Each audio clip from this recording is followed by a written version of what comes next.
हे दोस्तों, welcome to my YouTube channel PhysioPro. तो आज के इस वीडियो में मैं बात करने वाला हूँ FAOM यानी कि functional assessment and outcome measures इस सब्जेक्ट के बारे में। क्योंकि थर्ड ईयर के स्टूडेंट्स में इस सब्जेक्ट को लेके काफ़ी सारे डाउट्स हैं कि इस सब्जेक्ट को कैसे पढ़ें, इसके नोट्स कैसे बनाएं, इसे एग्जाम में कैसे अटेम्प्ट करें। तो इन सब डाउट्स का सोल्यूशन आपको आज की मेरी इस वीडियो में मिल जाएगा। तो वीडियो को लास्ट तक बिना स्किप करे ज़रूर देखें।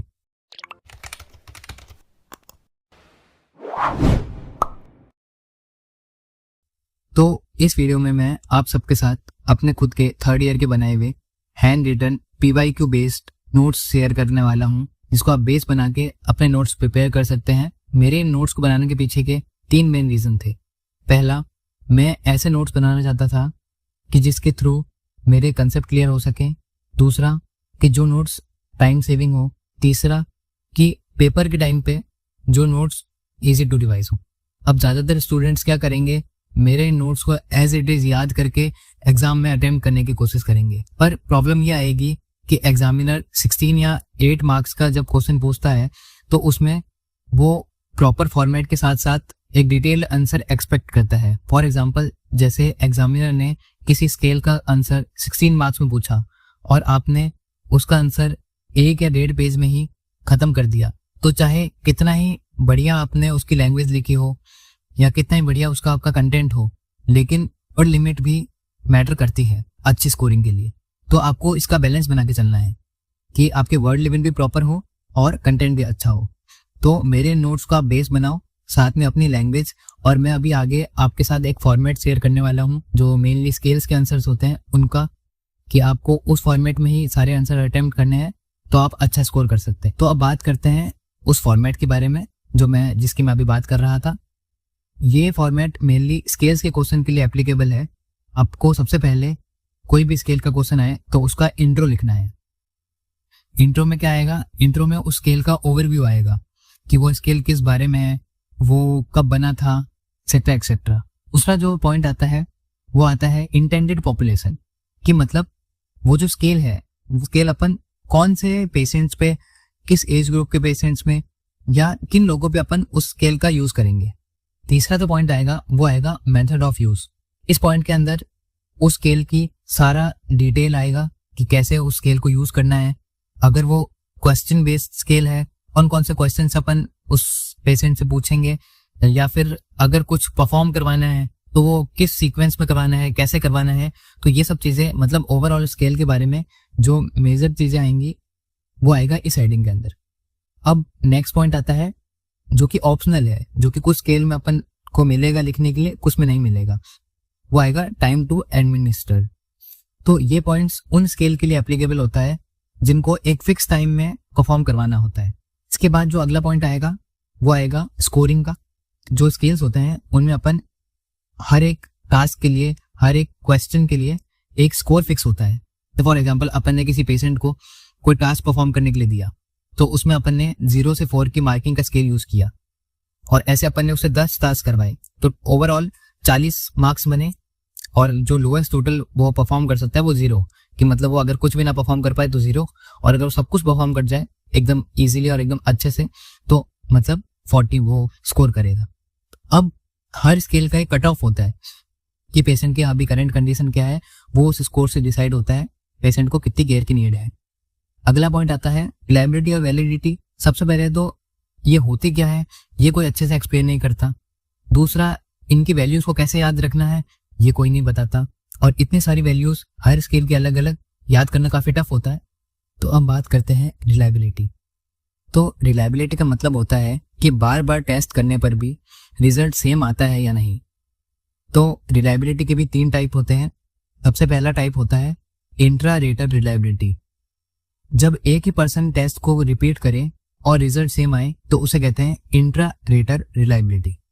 फॉर एग्जाम्पल, कि एक फिजियो ने पेशेंट की रेंज ऑफ मोशन चेक की, फिर अगले दिन दोबारा जब वो उसे चेक करेगा और दोनों टाइम रिजल्ट सेम आए तो उसे कहेंगे अपन इंट्रा रेटर रिलायबिलिटी।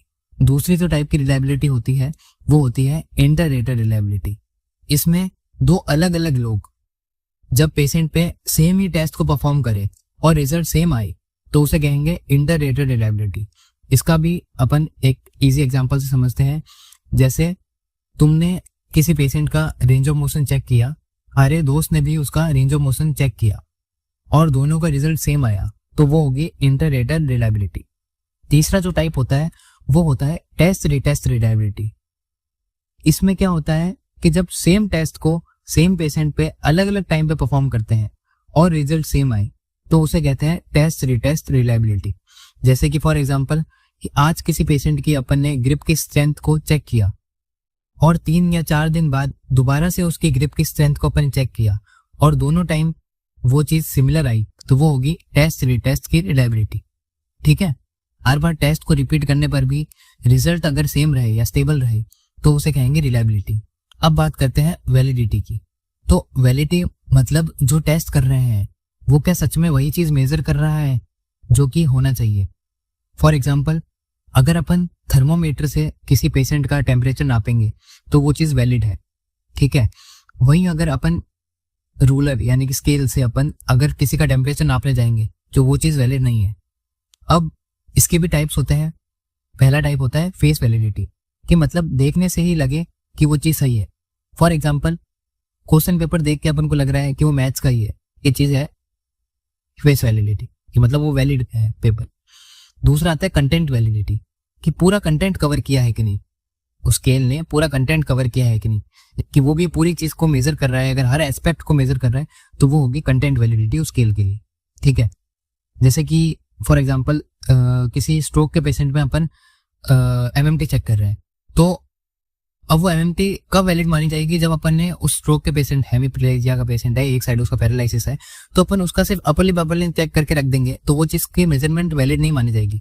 क्यों? क्योंकि उसके सिर्फ अपर लिप इफेक्ट नहीं हुआ है, साथ में उसका लोअर लिम्ब, मतलब पूरा वन साइड का, अगर अपन उसका फेस का, मसल्स का, उसके लोअर लिम्ब का सबकी एमएमटी लेंगे तब वो चीज वैलिड मानी जाएगी, नहीं तो वो चीज वैलिड नहीं होगी। तो ये होगी कंटेंट वैलिडिटी। तीसरा होता है क्राइटेरिया वैलिडिटी, कि मतलब अगर अपन उस स्केल को उसके गोल्ड स्टैंडर्ड से कंपेयर करेंगे तो वो कितना सही है, बैठ रहा है, तो वो हो गए उसकी क्राइटेरिया वैलिडिटी। जैसे कि नई बीपी मशीन को अपन कंपेयर करेंगे पुरानी जो बीपी मशीन होती है उससे, तो अगर वो मैच करे तो वो वैलिड है। कंस्ट्रक्ट वैलिडिटी, तो इसमें क्या है, अपन देखेंगे कि कंसेप्ट के साथ मैच कर रहा है या नहीं कर रहा। जैसे कि अगर किसी डिप्रेशन के स्केल का स्कोर को अपन सच में पेशेंट के डिप्रेशन के लेवल से चेक करें तो वो सही लेवल दिखाएगा, अगर तो वो होगी कंस्ट्रक्ट वैलिडिटी, कि मतलब कॉन्सेप्ट के साथ मैच हो रहा है।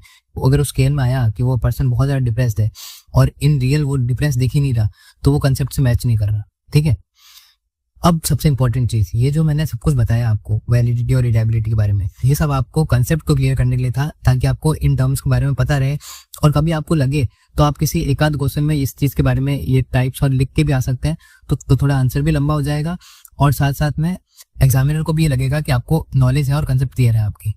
लेकिन मेन जो इंपॉर्टेंट पार्ट आता है, पता है, रिलायबिलिटी और वैलिडिटी की वैल्यूज को लेकर, जिसके बारे में सबसे ज्यादा कंफ्यूजन रहती है, क्योंकि सब स्केल की एग्जैक्ट वैल्यू याद रखना पॉसिबल नहीं हो पाता। तो आपको सेफ वैल्यूज याद रखनी है, जो कि आपको स्क्रीन पे अभी दिख जाएगी। तो रिलायबिलिटी की सेफ वैल्यू होती है ICC ग्रेटर देन 0.80, जिसे कि अपन गुड टू एक्सीलेंट में मानते हैं। वैलिडिटी की R ग्रेटर देन 0.60, जो कि मॉडरेट टू हाई होती है।